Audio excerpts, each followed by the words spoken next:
సంక్రాంతి పండుగ వస్తుందంటే చాలు నెల రోజుల ముందు నుంచే ప్రతి ఇంట్లోనూ సందడి మొదలవుతుంది. గ్రామాల్లో అయితే ఆ సందడి చెప్పనవసరం లేదు.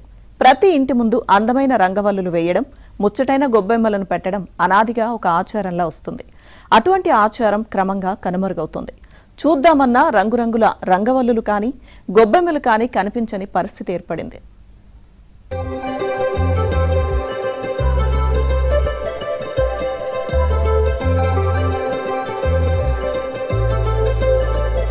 రాష్ట్రంలోని ఇతర జిల్లాల పరిస్థితి ఎలా ఉన్నా గోదావరి జిల్లాల్లో సంక్రాంతి పండుగ జరుపుకునే తీరే వేరు.